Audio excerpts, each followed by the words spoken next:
Nehemiah 2 verse 17, "Come and let us build up the wall of Jerusalem so that we will no longer be a reproach." The building of the house and the city is the center of God's eternal purpose. This building is simply the mingling of God with man.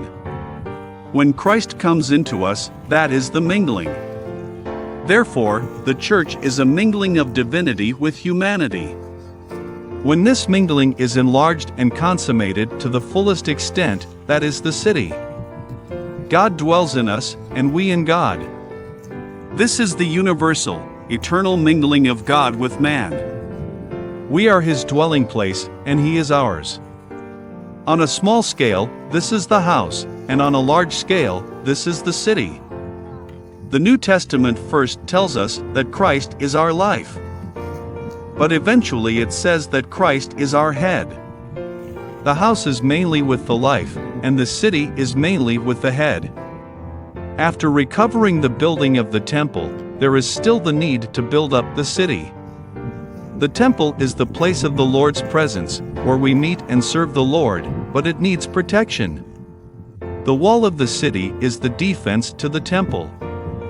Without the wall of the city, there is no protection. In the New Testament, the building of the church is first mentioned in the Gospels. After Peter declared that Christ was the Son of God, he was told that the church would be built. The church comes after the knowing of Christ. After we experience Christ, the church comes into existence. At the same time, the Lord told Peter that he would give him the keys of the kingdom. Therefore, the kingdom follows the church. These three things are necessary: Christ as the rock, the church, and the kingdom. Christ must be experienced, the church must be built up, and then the kingdom will be brought in. The church is the fullness of Christ, because Christ has been increased and enlarged into so many members. The city is a further enlargement of Christ. The first step of the enlargement of Christ is the church as the house. The second step of this enlargement is also the church, not as the house, but as the city. The church as the house must be enlarged to be the church as the city.